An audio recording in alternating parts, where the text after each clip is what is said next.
Welcome on into the 2024 JoyToy Action Figure of the Year Award. Mother Terra has rotated around the sun once, and during that time, we have seen many action figures been released by JoyToy during that time. We've seen a deluge of Primarchs, the introduction of Horus Heresy, as well as the continuation of our beloved Space Marine action figures. Now, I will let you know just a few of the requirements. The action figure can be either a Horus Heresy as well as a regular Warhammer 40K action figure. It's gotta be a figure that I have reviewed in the past, and then the action figure had to have been released in 2024. Now, there have been many heavyweight contenders this past year, and our time is short, so I've narrowed it down to only 8 action figures. So, let's get to the nominees. I think that the details that are found on this action figure is extraordinary. The fact that the armor is highlighted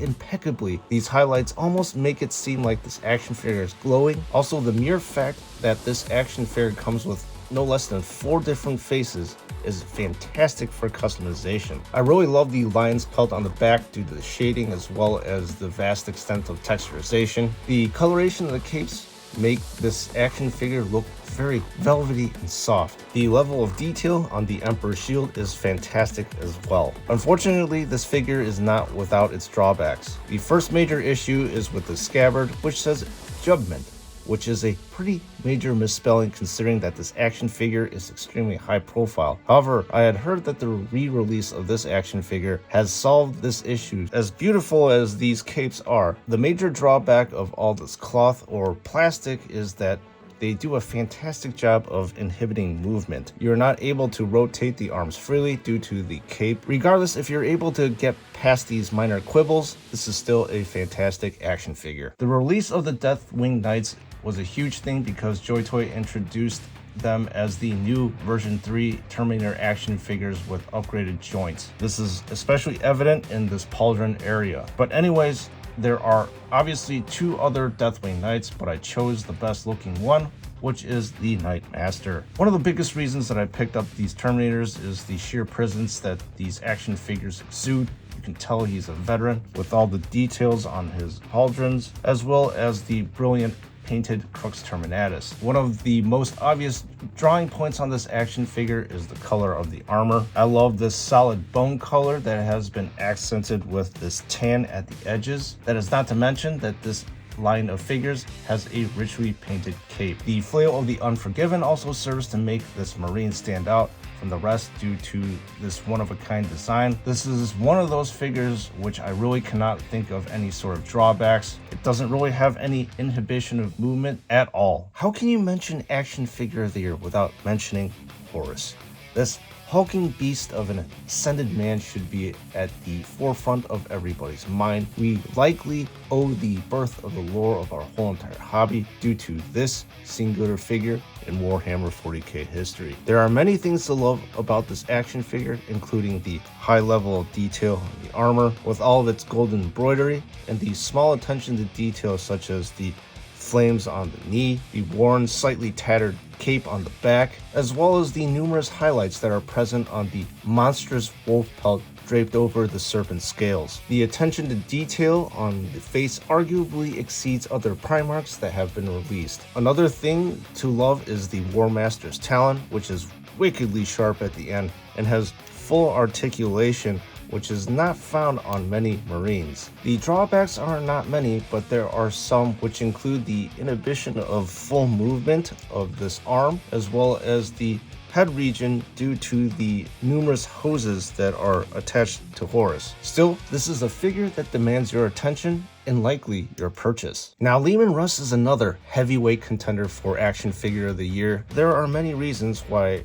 he should receive the nomination. I believe he actually has one of the best weapon loadouts for a singular action figure. He's got his Axe of Hellwinter, which has an impeccable amount of detail on it, as well as a Sword of Bale Knight, which has these beautiful designs on it. Now, I missed this in my action figure review, but another reason why I really like this figure is because you can attach the shield to the back of the backpack right here by the use of this ingenious method. This is one of the few figures with the smart usage of attaching things to the action figure. Now, the armor of Elagavar is amazing with the terrace detailing, and this gorgeous wolf pelt has a beautiful amount of detail with all the highlights on the highest regions of the fur. In all honesty, there's only one gripe that I have with this figure, is this weird forced grimace on Russ's face, but you can easily swap that face out with this other one. As a Blood Angels enjoyer, how could I not include one of the chapter's most iconic figures, or in this case, group of action figures? I decided to go with this Sanguinary Ancient as the overall representative of the Sanguinary Guard, because I believe this figure has the most presence, the most panache out of the Sanguinary Guard. When you look at this action figure, there is obviously a very angelic, regal presentation that is not found on a lot of the Warhammer 40K action figures. These wings on the back ironically stand front and center on this action figure because not only of the sheer size but of the detailing. I just love the shading that is in between the feathers, as well as these nice blue highlights that further accentuates the flavor. Another thing that adds extra dimension is this usage of this almost burnt metal shading that makes the armor stand out more. The death mask looks properly ghastly and foreboding when you look at it. To round out the dominating presence of this action figure is this chapter banner. I would argue that the standard perfectly captures everything that is Blood Angels, with the copious amount of blood tears here, as well as the angelic figure clad in blood red robes that stand front and center. So with the Space Wolves Legion Praetor, you can tell this action figure looks a little bit more weathered and has more of a primal look due to him being a space wolf that is conveyed by mostly this bareheaded version right here. Just like with Russ, JoyToy did a fantastic job of finding an alternate way of attaching the shield onto the back of the figure, allowing you to display the shield without the action figure wielding it. I really enjoy the size of this massive frost axe, as well as the intricate detail that's been given to this axe. The wolf's head has a ton of detail on it, and JoyToy does an excellent job of highlighting this fur. I'll have to say that this terracing right here, the spikes and the studs on the armor, really serves to augment the look of this armor. There are a few drawbacks on this action figure. That includes the weakness of this plastic tab on the pauldrons that makes this wolf head kind of like flop over to the side. Regardless, this is an action figure that I believe that belongs in your display case. When the announcement of the Ultramarines Legion Praetor came out, I initially did not pay too much heed to this action figure, but upon further inspection, I noticed that there was something really special about this figure. The thing that really caught my eye is that the armor that this figure is wearing. For a so-called regular action figure, the level of detail is astounding. When you look at this figure, you really see that you're in the golden age of the Imperium with the grandness of his power armor. I love the balance between the gold and the blue, and the color combination is just chef's kiss beautiful. The auric embroidery that surrounds his armor is so ornate, with the exquisite golden laurels and the dominating presence of this eagle on the pauldrons. I just love the accurate portrayal of a Roman commander that was imparted by GW, as well as JoyToy on this action figure. I really only have one nitpicky thing about this figure, is that for some odd reason, that this plastic tab that holds the pauldron in place is especially flaccid and is not able to maintain attention, which is a bit of a shame. So based on the amount of views on this Librarian console action figure, I think a lot of you may have slept on how amazing this action figure really is to behold. I think that these qualities are imparted by the graceful stoles that cover the armor, as well as this very bold looking white scarab. This figure really embodies all that is Thousand Suns, with many nods to ancient Egyptian culture, with the hieroglyphs